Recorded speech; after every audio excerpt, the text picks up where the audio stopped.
Welcome to On the Verge. This is Zach Spedden, joined as always by Bob Phelan and Nick Stevens. On tonight's episode, we're going to continue our preview of the minor league baseball season with a look at some of the hitting prospects that we're excited to see in the Orioles farm system this year. This is part two of our minor league baseball preview, as the MILB season will get underway next week. In addition, we'll get into some Orioles news items, including the debut of Zach Lothar that occurred over the weekend. But first, On the Verge is brought to you courtesy of Mercer Floor and Home Carpet One. Mercer is a third-generation family business that was established in 1959 and is located on Main Street in beautiful, historic downtown Westminster, Maryland. For all of your flooring needs, think Mercer. So we'll get into our minor league preview here in a few minutes, but first we're going to get some news items that have happened since we were last on the air last week. The big one being the debut of Zach Lothar on Sunday when the Orioles beat the Oakland A's 8-1 in the series finale and ending the A's 13-game winning streak in the process. Lothar's debut came as a bit of a surprise because some of us were not expecting to see him until maybe sometime this summer. He came in, pitched one inning of relief, and closed out the game in the ninth inning. And then was ultimately optioned back to the alternate site after that outing. So for now, that's all we're going to get a look at Lothar, but hopefully next week we'll see him on the mound at Norfolk in the rotation as the Orioles look to get him back there at some point. Only one inning, but he looked really impressive. Nick, your thoughts on Lothar's debut? That was awesome to finally see him make his MLB debut. Like you said, it was only one inning, but it was exciting. Personally, Lothar is someone that I've followed pretty closely since he joined the Orioles. He's someone that I've enjoyed going to the ballpark and watch pitch. So to see him make his debut with a scoreless inning and a strikeout to close it out was pretty awesome. We also got some of those StatCast numbers. I know it was only one inning. I'm not taking anything away from it, but just to see some initial numbers that, we don't get to see with these guys down in the minor leagues, we don't have access to.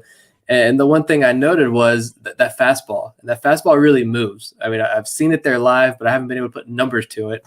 And according to StatCast, it had more than 12 inches of horizontal movement on his fastball, which is 68% higher than the average four-seam fastball in the majors. So you get a small glimpse there of what he can do with that.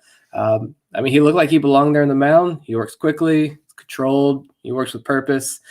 I imagine he's going to get a lot of AAA starts now, at least a few. With Kramer back up, he's pitching right now as we started recording. Aiken hopefully is back soon. I don't know, but we'll see how long Lothar stays down there, but I imagine it's not for too long. Yeah, like you said, to finally get those stats to go along with the scouting reports, like they said he has like a little bit different of a delivery, so he hides the ball well coming out of his hand. And if you add that with that movement that you're talking about, that's a pretty deadly weapon right there. Yeah, definitely looked like a guy that belonged in the major league level.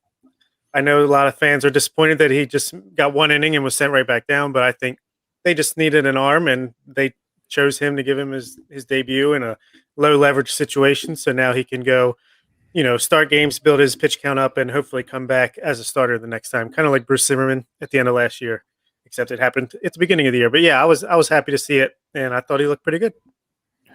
I don't know that I have watched what was seemingly not that meaningful of a strikeout. It's a strikeout to end an 8-1 game.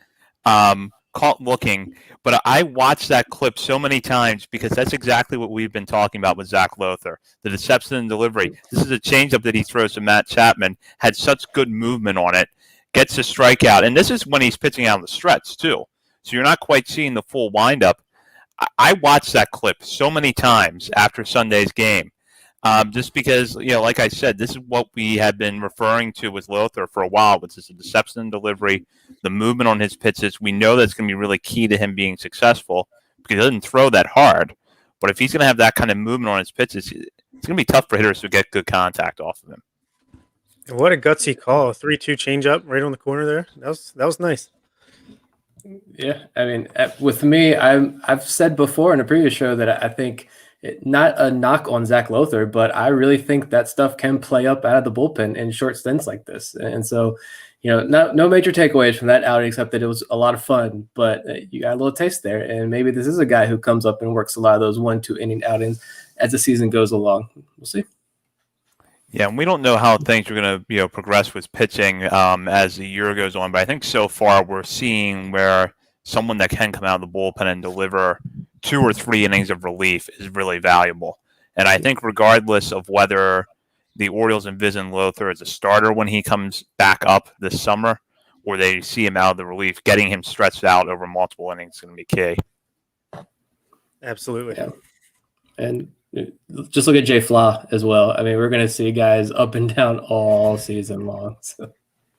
Yeah, that was cool to see him get his debut. Obviously not as highly touted, a little bit older, but it was cool. He struck out Aaron Judge on had some wicked movement. I think that was a changeup as well.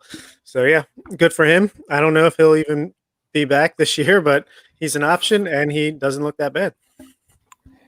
Yeah, the Orioles pitchers so far having their success as strikeouts on Aaron Judge, at least the rookies are. So, but it was good to see Flaw get his debut. And a little lower in the minor leagues is a player that you're going to hear a lot about on this show this year, and you've already heard a lot about him if you've been listening to us for a while, and that's Gunnar Henderson. One of the things that we had said repeatedly about Henderson over the offseason was that he seemed to be circling top 100 lists. Well, now he officially is a top 100 prospect, at least according to Baseball America, which has now put him in their top 100 list. Henderson, as we'll get into in a little bit, probably going to be at one of the A-ball levels this year, really drawing a lot of praise that started back at the alternate site last summer where he went to work out in Bowie.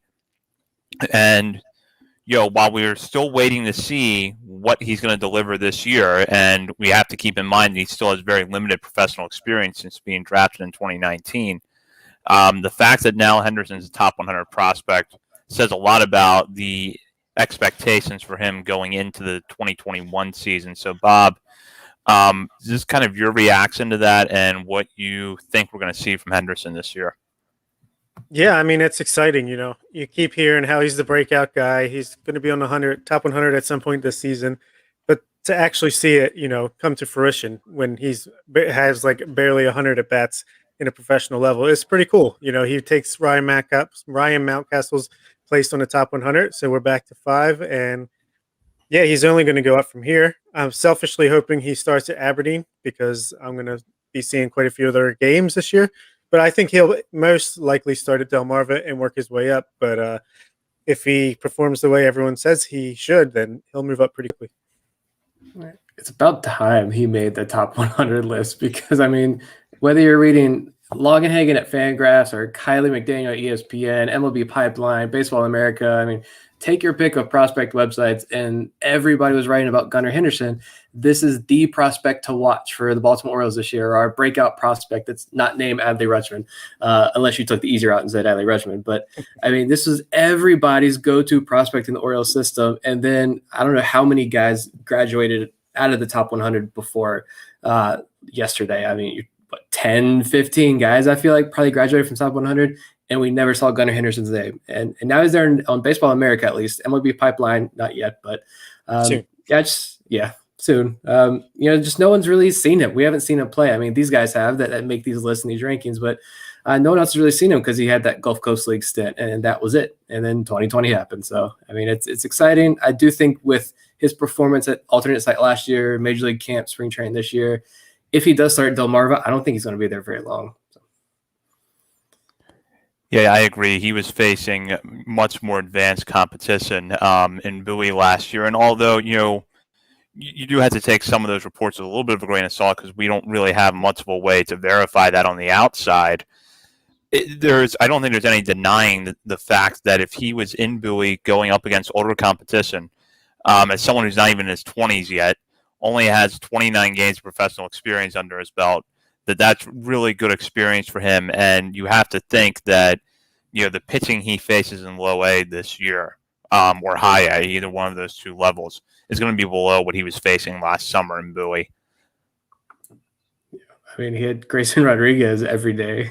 And so, I mean, to go from Grayson Rodriguez to some guys, number 6 starter on their low A team, I mean, it could be a big year for Gunnar Henderson. But I'm excited to watch him play finally, and especially I'm excited to watch him play shortstop because I think one of the things that I've enjoyed reading about a lot of these reports is a lot of people seem to be taking back their initial, oh, he's going to be too big, he's going to grow out of the position of shortstop.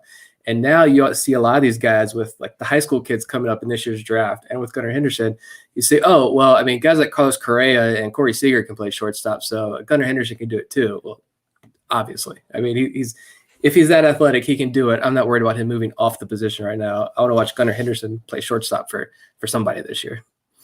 Yeah, and I mean, he looked the part in spring training in the limited time he got. 20 years old with the big leaguers, he looked like he belonged out there. Not like that means a whole lot, but it's something. Yeah, I mean, absolutely, and it's something we can see, and it's something that although I haven't looked at the competition score that Baseball Reference had for Gunnar Henderson, I would still have to imagine that most of the pitchers he was facing were, again, probably above the level that he'll be playing in this year. Yeah. I mean, I don't know. We'll see what happens with him. It's exciting. He's one of those kids that it's hard to believe that we're here. Like, we are just days away now from minor league baseball opening day. And we've got the Shorebirds on MILB TV. Hopefully we have all 4 affiliates. We're not quite sure about Aberdeen yet, but we've got all 4 affiliates on MILB TV. So we will actually be able to watch all of these guys finally.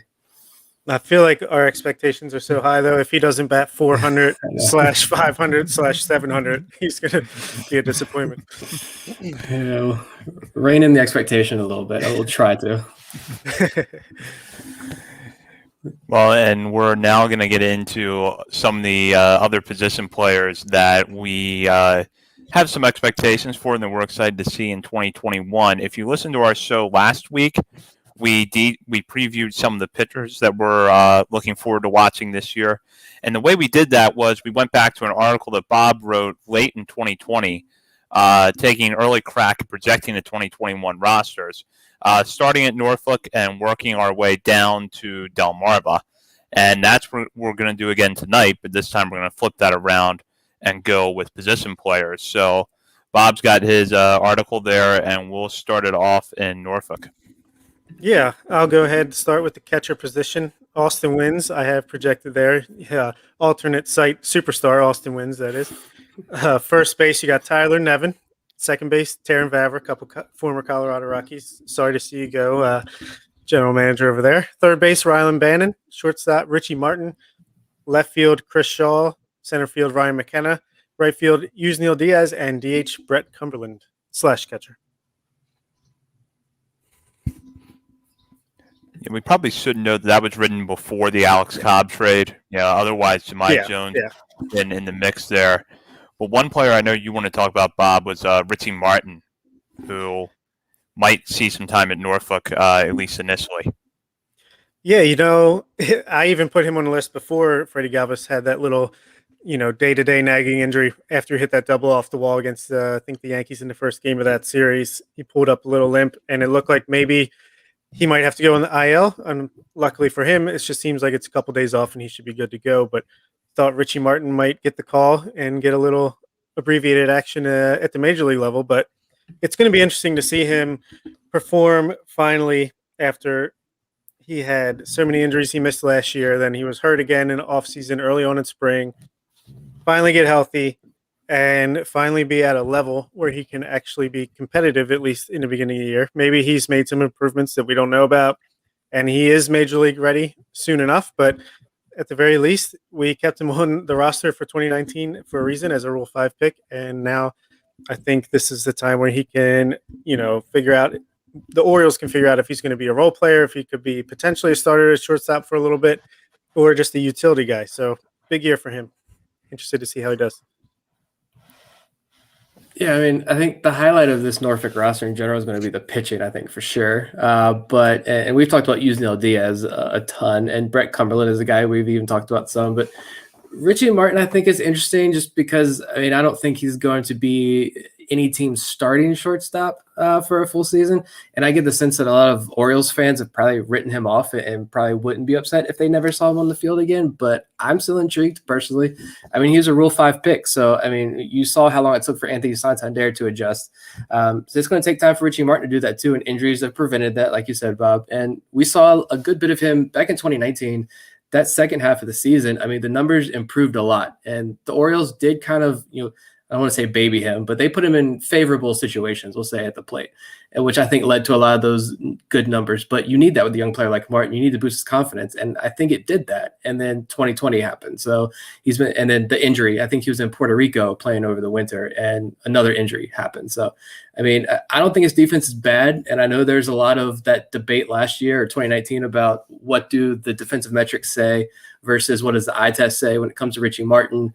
I think even Rakabaco got in on that argument a few times last year, and I liked what I saw of him defensively. I think he can be a viable defensive option at shortstop or second base. I even went back and looked, and he ranked in the 97th percentile in sprint speed in 2019. So, I mean, if he could show an improvement at the plate, stop hitting just ground balls half the time, and get on base, you've got a utility guy there. And, you have Jahmai Jones now in the mix. You've got Terran Vavra down there, probably in AA level, also in the mix. So I think if Martin's going to prove himself, he's got to get that call up soon, and he's got to hit the ground running because he's got guys coming after him. Could be the sorry, Zach. I was just gonna say he's the infield version of Cedric Mullins with the speed. Yeah. I mean, that's a good comp. That's something that I think Orioles fans could hope for here. I think the biggest thing for him is just going to be getting healthy. He was in the major leagues in 2019 and really before he was ready. But I thought despite that, he did about what I expected. He was a fine shortstop. He was up and down with the bat a little bit. 2020, I thought was going to be an opportunity for him to maybe take a step forward, regardless of whether it was in a starting role or a utility role. And then the injury happens, and he, ultimately misses the season. I think if he can get regular at bats in at Norfolk so that he's healthy, right now no one's really stepping up to claim this job at second base in the major leagues. And even if you don't envision Martin as a starter at the major league level, you have to think he could at least be part of the solution short term for the middle infield spots in Baltimore if he's hitting well at Norfolk. And if we start to see some offensive improvements, the athleticism that he has, which shows in his speed, will make him worthy of at least another extended run in the lineup. Could he really be any worse than Ramon Urias and Rio Ruiz? What they're running out there at the plate, especially. I mean, and I just pulled up his numbers again. I pulled up his splits again just to see, comparing his first half numbers to his second half numbers. And the second half numbers were 40 games, and I think more than 100 at bats or so. So, I mean, a substantial sample size here. And his strikeout rate went from about 32% down to 18%. He was hitting 166 first half of the season. He hit 284 over the second half of the season. WRC plus went from 32 to 89. On base percentage was up about 100 points. So, there were significant improvements there from first half to the second half of the season. And like you say, he's a Rule 5 pick, and he's still only 26. He's a young 26-year-old too. So you got that speed, you got the versatility. Maybe he can even be a reserve outfielder with that speed. I don't know. I don't know about the arm, but it's something. He's intriguing. He's going to be fun to watch, I think, in Norfolk. So we'll look now at the lineup in Bowie, where the prospect everyone is waiting to see should be behind the plate. Actually, I have of course, it's Adley Rushman at catcher. I have J.C. Escara at first base, Greg Cullen at second, Caden Grenier. Sorry, I never can pronounce his name right. I had him at third base, Adam Hall at shortstop, Zach Jarrett in left field, Cole Billingsley in center, Robert Newstrom in right, and AJ Graffinino at DH / getting time on the infield. So not exactly the most exciting of the bunch. I think the pitching is going to be a lot better in Bowie than the hitting, at least to start, but that's what we have. Yeah, although none of us wrote Adley Rushman down as players we wanted to highlight, we probably still should discuss him because we know that this is one of the best prospects in baseball. We briefly kind of speculated about whether or not he would end up in Norfolk, but I think ultimately the three of us ruled that out, and it's looking now like it's going to be Bowie. But what do you want to see from Rushman? And I'll start with Bob on this. Both behind the plate and with how he handles the pitching staff and what he can do when he's in the batter's box. Just get that in-game feel for catching DL Hall and Grayson Rodriguez and Kyle Bradish, who keeps getting love more and more as we see stuff come out. Just get a feel for these guys in-game. Obviously, he's been catching them all last year and this year in spring and alternate site and all that stuff. But in actual game that counts, just get that competitive drive going, get that camaraderie with those guys, and get those at bats. We've talked about it a lot. He just needs at bats and get a feel. Double A, he's going to see not the best quality, but Double A is a big jump from the Single A. So get those at bats, work those walks, just get a feel, and get up to Triple A by midseason, and maybe we can get a peek at him towards the end of the year in Baltimore. Doubt it, but. I mean, I think if you polled Orioles fans, they want him up right now, and they'll take their lumps. But no, I mean, I think Boo's going to be a good spot for him. I think they're especially if you have Grayson Rodriguez and these guys down here. You definitely want Adley Rutschman working with them at least for a few weeks, get a few starts under your belt. And we saw a lot of Adley in spring training at the major league level with the Orioles. And I mean, a lot of times he looked like he was swinging for the fence every single time. I mean, he's looking to crush the ball. He's a young kid who has a lot of power. We know that. He knows that. So I think it's just going to be a matter of calming down. This is your job. We all know that. There's a lot of pressure on him, but maybe he kind of shook a little bit of that off back in 2019 when they moved him up. I mean, what did he play for, like 3 different levels that year as they did the Adley tour down in the minor leagues? So, I mean, shake that off, relax. You got a full season now. It's a long season. It's a long grind.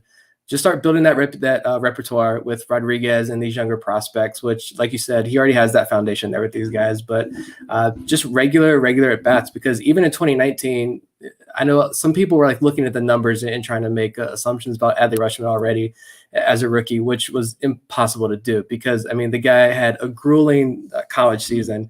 Then he went on that awards tour after the season. Then he had mono. So, I mean, then they're trying to tout him at every stop in the minor leagues last year in 2019. So, I mean, just settle in. He's going to be okay. He's going to be there. He's going to be in Baltimore soon enough. And we don't have to watch Francisco just flail around and pretend like he doesn't even want to be there inside the batter's box for too much longer. I shouldn't have said Francisco's name because now I'm mad. He annoys me knowing that. Well, whenever you last season when you would have these sort of moments on air, Nick, where you were really down on a guy, he would get on a hot streak. So now I'm expecting Francisco to hit like 400 over the next 10 games.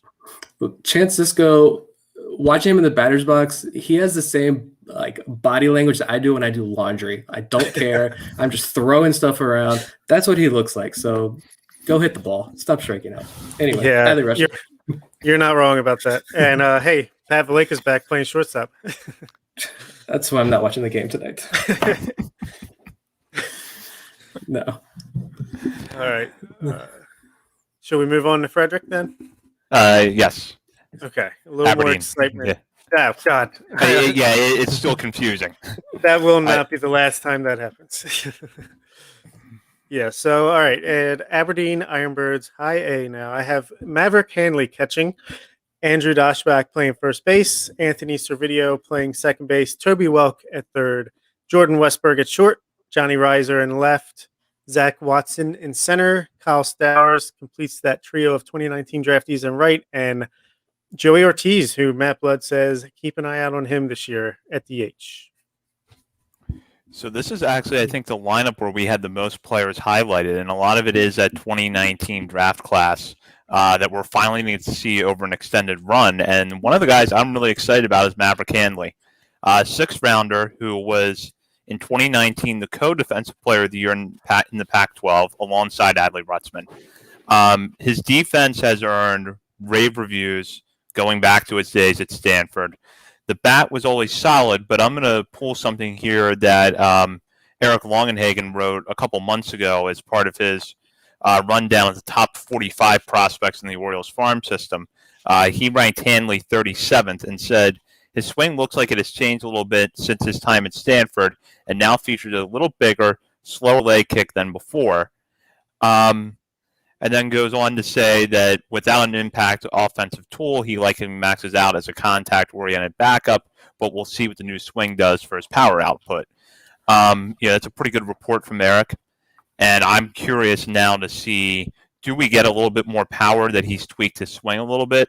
But even if we don't, this is a really good defensive catcher who is going to hold down the job at high A, and I think that when you see Rutschman move up, later this season, if he does go to Norfolk, about that time we'll probably see Maverick Hanley in Double A because his defense and his game calling, his arm, all of that will be ready for Double A.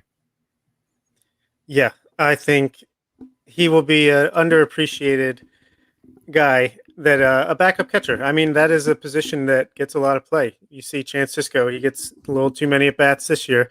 Your backup catcher, you got to have a decent one. That's a guy who the starter is going to get more time off than most other positions, if not all of them. So, and I think he's going to be great defensively. Like you said, it's just a matter of can he develop a little bit more offensively. But I think Maverick Hanley is going to be in an Orioles uniform for at least his 6 years of service time. I think he'll be a valuable guy to have. Yeah, and the Orioles have done a pretty good job over the last few years, at least since 2015 or so, since I really started following this system and covering games down there. And what the Orioles have done a really good job of are stockpiling these defensive-minded catchers, especially in the lower levels of the minor league. Like I think of guys like Daniel Fajardo, and if you know who Daniel Fajardo is, like we can be friends. Like that was my guy when he was in Frederick. I loved watching him play. Sad the Orioles let him go, I think like 2 years ago or something. But Maverick Hanley, I think, is one of those guys, and he's becoming a favorite of mine. I've talked about him a lot before. Like you said, you do need more than one catcher. Like I hate to break it to anybody who's listening, but Adley Rutschman can't play 162 games behind the plate as much as we all want him to. You need a guy like Hanley. This is that defensive first catcher that I think a lot of Orioles fans are begging for up at the major league level right now. When he was at Stanford, he called all of his own games, which I love. I mean, that's rare. You don't see that anymore. I don't even know if catchers in the college level know how to put a sign down anymore, to be totally honest. Like, you just don't see it. Coaches call everything. And I think Hanley prided himself on calling his own games.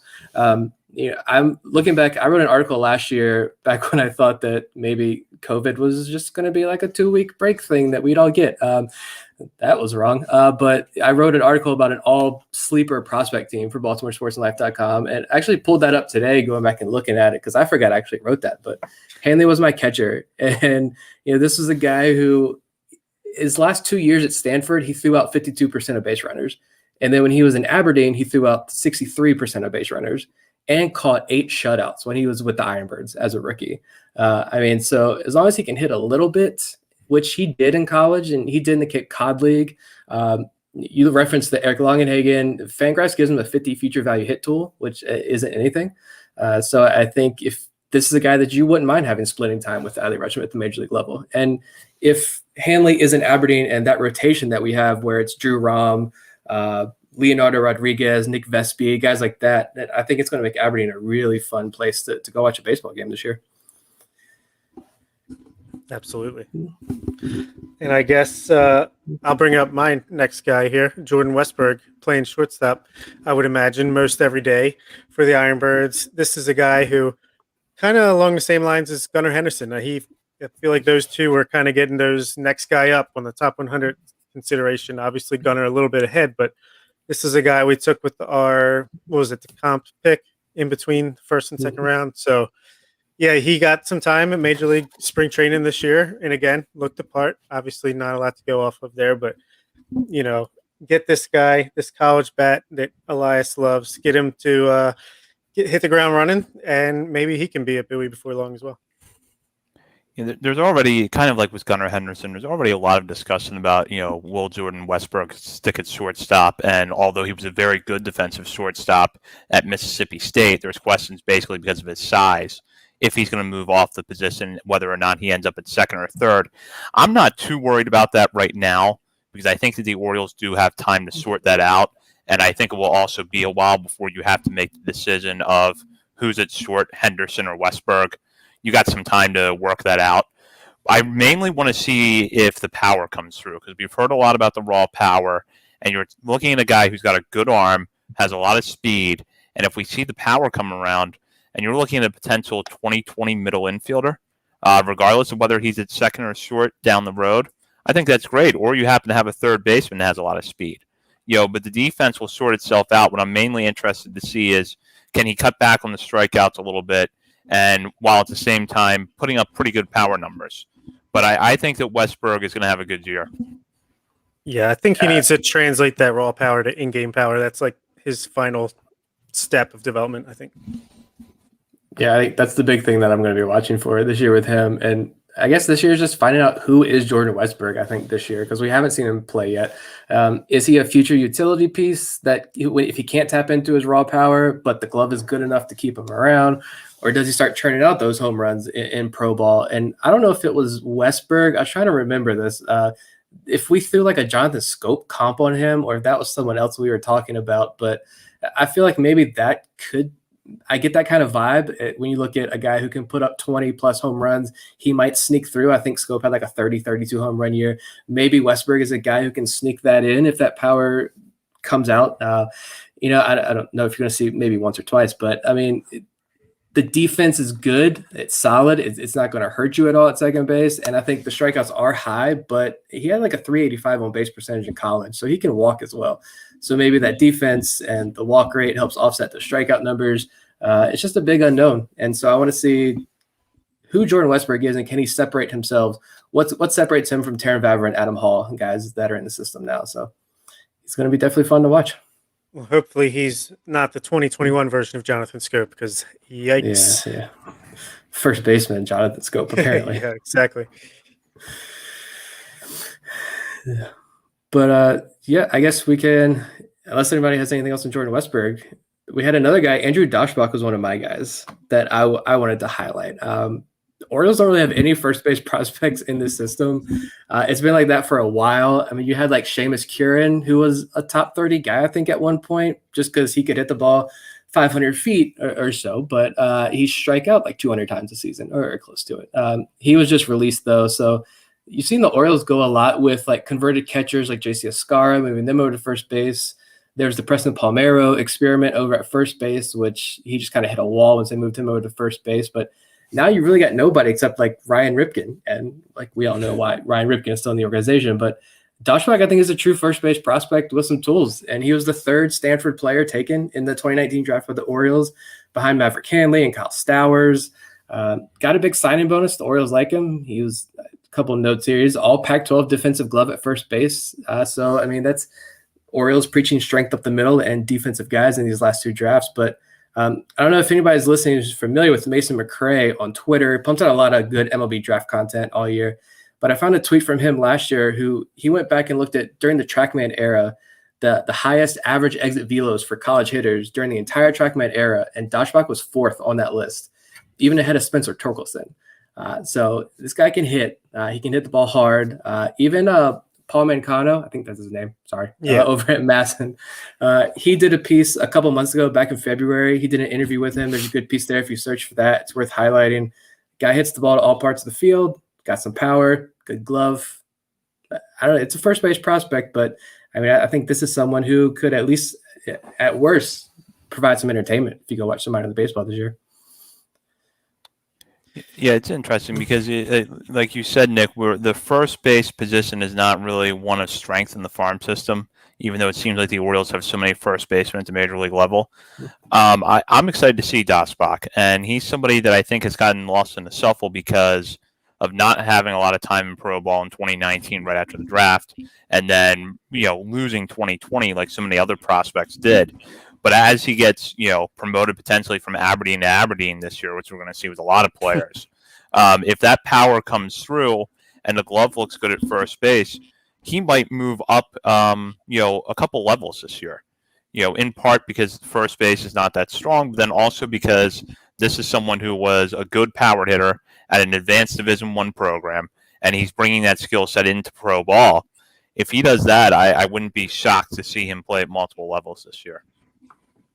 Yeah, it's just going to be nice to have a guy that you don't just skip over in the box score playing first base when you're checking out the box score at the next day or whatever. Like, he's just an actual, he's not a top 30 prospect for us, but he's probably like top 50.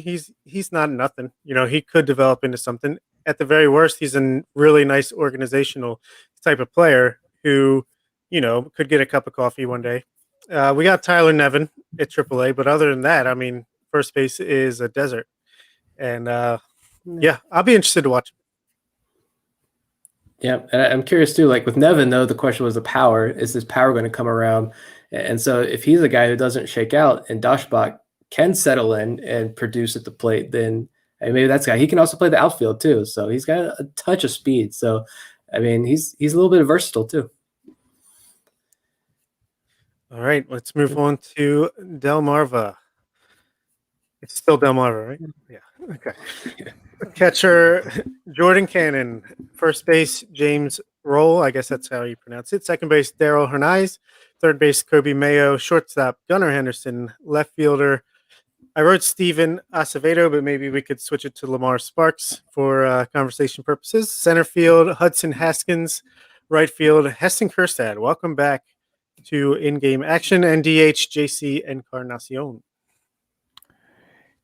I'll start this one with Daryl Hernaiz, who may end up at shortstop if Gunnar Henderson, ultimately goes to Aberdeen. But I think second base is going to be where he ends up if Henderson goes there. But anyhow, Hernaiz is kind of one of those guys that seems to be a big sleeper coming into this year.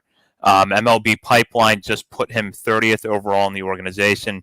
Young guy. He's actually not going to turn 20 until August. But what you're hearing a lot about so far is that his overall athleticism is really good, that he runs well. The bat, we don't know quite what to expect yet. But again, given his age, there's some hope that he'll develop with a little bit more power as he gets older and fills out. And with the defense, the reports you read are that his acumen at shortstop is pretty good. As with most young shortstops, there is that question of as he gets older and fills out, is he going to have to move off the position? But for right now, everything you're hearing about his defense is pretty good. And this is a player that, like a lot of other 2019 draft picks, just has very little professional time. So I'm excited to finally see him on the field this year and see what he does. Yeah, it's going to be a big year, I think, just for middle infield prospects in general in Baltimore, because we're sitting here talking about Hernaiz as a guy who we're legitimately interested in watching, who has legitimate tools. Yet, I mean, if you just go by like a Fangraphs ranking, he's probably the eighth middle infield prospect in the Orioles system. Maybe ninth if you consider Rylan Bannon a second baseman, a middle infield prospect. So, I mean, this guy deep on that list. And this list of middle infield prospects doesn't even include Mason McCoy, Graffinino, Joey Ortiz, and Caden Grenier. So, I mean, it's a deep position pool to choose from. And with Hernaiz, I think he's a real sleeper this year. Like you said, he's only 19. He's still very, very young. So he only had 29 games in the GCL again, but he drew a lot of walks. And when I'm looking at GCL or Dominican Summer League stats, obviously you can't really take too much away from those numbers, but I do look at walks and strikeout rates for both hitters and pitchers. That's the first thing I look at. Give you an idea of their plate discipline, especially at a young age. And if you're 17 in the GCL, walking at a 15% clip, even if it's just 40 games or so, I think that's pretty decent. It's a good start. And I remember when the Orioles drafted him, that Jim Callis called him a shortstop starter kit. And so it's kind of like he's got all the pieces there to be a major league shortstop, but it's can he put it all together? He's 17. He's extremely raw at that time. He's got a long way to go, a lot of questions to answer, but I mean, his dad was a professional baseball player, so there's the pedigree there. There's just so much we don't know about Hernaiz, and not a lot of info on his high school days. I think he was a late pop-up during that draft. But, like I mentioned, if he's at Delmarva, they got MILB TV now. Like, did we mention that minor league baseball starts in like 3, 4, 5 days? So we finally get to see Daryl Hernaiz as well. And so I think this is going to be a big year for Orioles fans to sit back. I know they're frustrated watching Freddie Galvis and whoever at second base, Pat Valleca now at shortstop. But I think this is going to be a big year for middle infield prospects where Orioles fans can sit back and say, all right, I can watch Pat Valleca for another week because I know we got Gunnar Henderson or even Daryl Hernaiz coming up through the system. Yeah, absolutely. Yes, Eric, I do think the Shorebirds will go undefeated with this offense. And Daryl Hernaiz is going to be a big part of that. He's a great unknown. He's like the one guy I'm like super interested to see how he looks in actual competition. You heard so much. And like Nick, you said, the walks, the plate discipline, I feel like that's one of those things that kind of, you can get better at it, but I feel like you either kind of have that natural ability or you don't. You're aggressive or you're patient at the plate. It's kind of second nature. Yes, great example. I still have faith he'll hit, but I mean, not all good hitters are created the same, but I do think he seems to be a guy that's gonna put some DJ Stewart-esque at bats together once he fully matures into a player that he's going to be. But yeah, I'm very excited to watch him play. Yeah, and I mean, with Delmarva, this lineup, we're talking about that. If the catcher is Jordan Cannon, you've got a guy named Cannon behind the plate. So I mean, come on. But I want to talk about Lamar Sparks for a second. He wasn't on this list, and I get why, and that's okay. I mean, nobody's seen Lamar Sparks. Very, very few people have ever seen Lamar Sparks. This is a prospect in the Orioles system, I promise you all. But this is why I love doing the show, because we get to talk about guys like this. Yeah, I can't think of another guy who has had tougher luck in the system than Sparks. He was a 5th-round pick out of the Texas high school ranks back in 2017. So, I mean, he's not a nobody. When I was at Baby Birdland, which is now a defunct website, I pegged Sparks after that draft as a guy to watch, and I've kept that. The scouting reports on him are pretty glowing, and it's when you do see video of him, it's easy to see the athleticism and his skill set, but he missed all of 2018 with a torn labrum. Didn't play much in 2019, still recovering from that, trying to ease him back into it. And then 2020 happened. So he's almost 23 now, and he has only 78 GCL games under his belt. And he's also Rule 5 eligible this winter. So obviously guys like that, the odds of them succeeding are pretty low, almost non-existent. But, before the injury, before that major surgery, reports had him posting MLB quality exit velos down in the GCL. He's a guy, he can play center field. He's got all the tools out to play out there. He just looks like a ball player. He looks like a center fielder, a guy you want roaming in that outfield. And I'm not ready to give up on him. And I hope he can find the field this year, because this might be it for him. Yeah, he's a guy you will continue to give him chances time and time again, just because if he can put it all together, get healthy, and it hits, it's a freaking great player to have in your system, like you said. So yeah, definitely a tantalizing talent, and we will see if he can stay on the field this year. He's a player that I've been wanting to see for several years, and just because of the injuries and the fact that the only professional time he has had has come in the Gulf Coast League, and really have not seen much of him. But to underscore kind of what we're talking about, I pulled up some past prospect rankings, and wow, the farm system has changed just in the last 2 years. But in 2017, Sparks was ranked 27th in the farm system by MLB Pipeline. Fun fact, 2 spots ahead of John Means, who was ranked 29th. And then Fangraphs in 2019 had him 21st, 1 spot ahead of Hunter Harvey. So that tells you that this is a guy who a few years ago was sort of seen as, that sleeper, somebody that really could be on the rise once he was able to get on the field and produce. But just because of the injuries, he really has not been able to do that. But yeah, all the reports you heard about him at the time talked about sort of that raw athleticism he had, lean, kind of a leaner guy. Baseball Reference lists him at 6'2", 170. So he's someone that just a few years ago was seen as a guy that was going to could move up the list quickly, but he hasn't been able to stay healthy. The farm system has obviously gotten a lot better in the last 2 years. So he's sort of been forgotten about, but I'll be happy if he's, starting in the outfield on opening day in Delmarva, because it means we're finally getting a shot to see what some of that hype was about. Yeah. So if he did rank ahead of John Means, who turned into an all-star pitcher, then Lamar Sparks is basically the future Adam Jones, basically, is what you're saying. No, but if you look at these outfields, though, you do have guys like Hudson Haskin here in Bob's projected piece there. You got Hudson Haskin at center field at the low A level with a guy like Steven Acevedo and a couple other international guys who are going to be coming up this year stateside that have been getting high praise. Even if you move up, guys like Zach Watson's, Johnny Risers, these are, I feel like, higher floor prospects that the Orioles drafted recently who have good skill sets. And so it's going to be tough for Lamar Sparks, but there's just enough there, I think, to just keep an eye out for him this year. I especially think there could be room for him. He might not start the season getting every day at bats or playing time in center field, but look, Double-A's outfield is not exactly all-star caliber. So as you know, that 2019 outfield draft class moves up, and then some of the guys like Heston Kjerstad move up to Aberdeen, then Lamar Sparks will have more room to roam out there.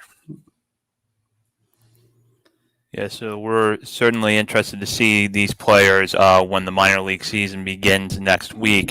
And I should make a quick note that there might be a special episode dropped at the beginning of next week, depending on the timing of when the Orioles affiliates announce their rosters. We still don't know when that's going to be yet, but hopefully if they're out by Sunday or Monday, we're able to get on the air for a little bit just to break down the rosters. And we may end up with 2 shows coming your way next week as the minor league season gets started.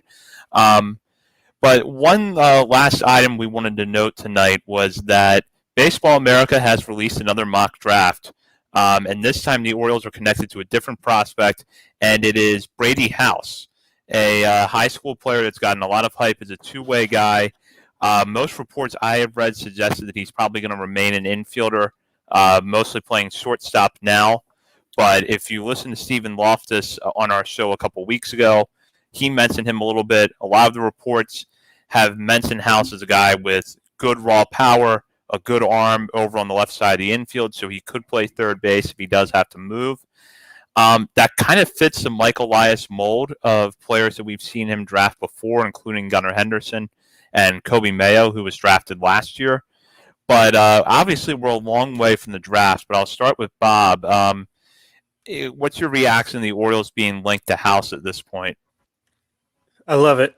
I'm willing to bet the house that he is the guy at number 5. No, I like this draft class as far as the high school talent, like Marcelo Mayer, Jordan Lawler, Brady House. It's so talented. I think, especially the way the college hitters are disappointing, and we know Elias is not super interested in the pitching at that, high up in the draft. So I do think we're probably going to go that way. And he looks like he's maybe just half a step below those top 2 guys, but he's right up there. He's super talented, could stay on the left side of the infield, and has a pretty solid bat. So I think he had a important matchup with a vaunted pitcher last week or the week before, and he performed pretty well in that game from what I was reading. So his draft stock's only going up, and it sounds like he's definitely an option for us.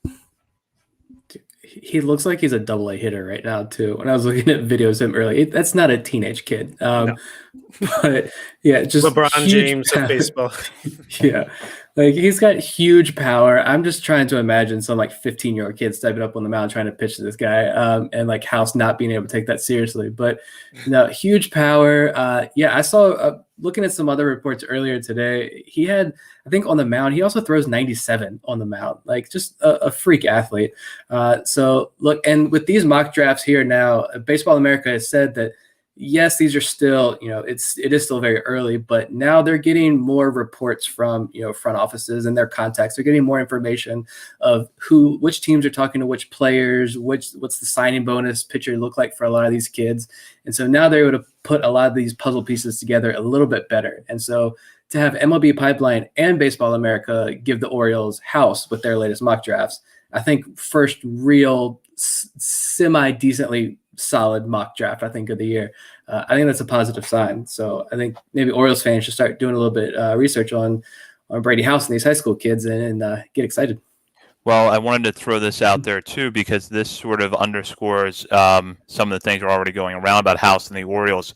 Keith Law had a piece at The Athletic earlier today, and I'll just read this note from his column.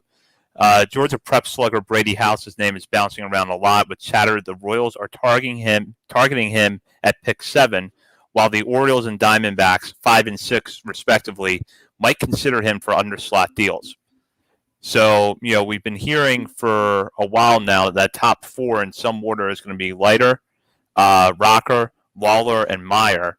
That means that the Orioles coming in at number 5, one spot before the Diamondbacks, if this is true, if both teams are considering House for that underslot deal, would be in line to get him. Hey, and if he's a real talent, so if you can get him for underslot and then save some of that money for later in the draft, it's a deep draft, that's not a bad deal. Yeah, we mentioned how the Orioles have, 4 or 5 picks super early on in that draft too. So, yeah, I mean, and we talked about this with Stephen Loftus a little bit, and he said he had been debating this question about, do you go with the college outfielder? Like, I think in these mock drafts, you see Sal Frelick out of Boston College and Colton Cowser at Sam Houston State rising up, being picked right after the Orioles. And you could play it safe with these guys at their college. They're going to be ready in 2 years or whatever when the Orioles are ready to compete. But you've also got Gunnar Henderson, Kobe Mayo already in the system. You have a lot of these teenage prospects in the system. DL Hall's young. Grayson Rodriguez is really young. So you can draft that high school kid like House, who probably isn't going to take 4 or 5 years in the minor leagues, and he's still going to fit that timeline of 2023, 2024 contention window. Yeah, so we're still a few months off from the draft that will take place in July, but this is, I think, pretty tangible signs that the Orioles are connected to Brady House. So we'll certainly be watching that, and in addition to that, we'll be keeping an eye on when the minor league rosters are announced, and we'll be back on the air once we have them. But before we sign off for this episode, I'll start with Nick. Any last thing you want to say to the listeners about what you're looking forward to seeing in the 2021 minor league season? Everything, every single pitch. I'm going to be tuned in. Follow the Twitter account at BSL on the Verge. Follow Instagram and Facebook, but Twitter's going to be the main one. We're going to be pumping out so much content. Like, we want to be your one-stop shop for everything Orioles minor league news. Check out the show notes of this episode too, right after you're done listening, and check the link. I'll put the link in there you can go vote for us for a Maryland Podcast of the Year and Sports Podcast of the Year. That's still going on until May 1st. You can vote for us there. And it's going to be super exciting. It's finally back. It's been 19, 20 months since there's been a minor league baseball game, and we're just a couple days away. And also, if you check out our Twitter account, check out the pinned tweet. We're still doing a giveaway through the end of the week. We're recording this Wednesday night, the 28th. Till Friday. I'll pick a winner on Friday. We're giving away free tickets. I'll buy your tickets. You pick the affiliate, either one of the four. You pick the day. I'll buy you 2 tickets. We got about 70 entries between the 3 social media channels. So you can enter 3 times: Facebook, Twitter, and Instagram. Go check it out. Go enter. Let's watch some baseball. Anything you want to add, Bob? I think he's muted. I forgot I was muted. Sorry. I'm ready for the daily deluge of minor league baseball and just the overwhelming amount of news and numbers that I just love it, and I've missed it so much. I just want to also give a shout out that I'm excited to do the 3 up, 3 down column for the minor league side as well as the major league side. I think that will be a lot of fun. I'm going to be on Birdland tonight following the West Coast game in Seattle on Monday, if anyone's staying up late for that. And I'm going to be on Locked On Orioles sometime early next week to also preview the minor league baseball season.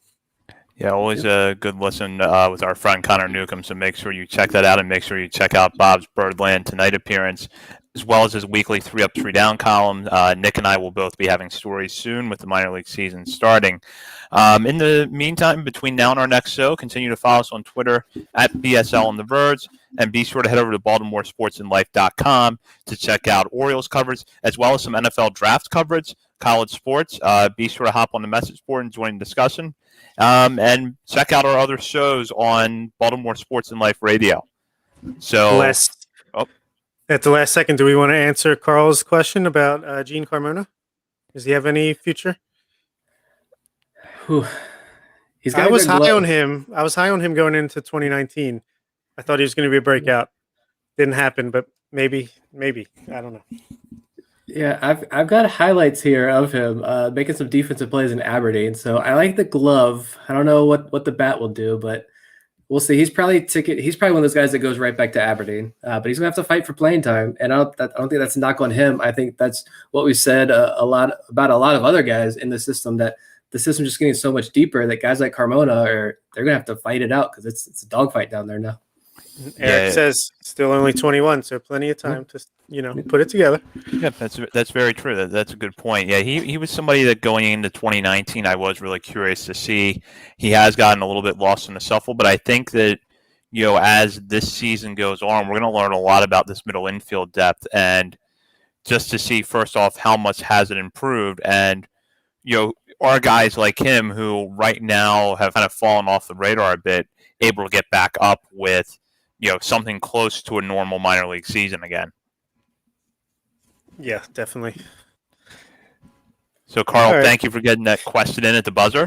And remember that if you watch On the Verge live on our Twitch, Facebook, YouTube, or Twitter platforms. You can interact with us and ask us questions while we're on the air. So just to keep it something to keep in mind for future shows. So for Bob Phelan and Nick Stevens, this is Zach Spedden. You've been listening to On the Verge.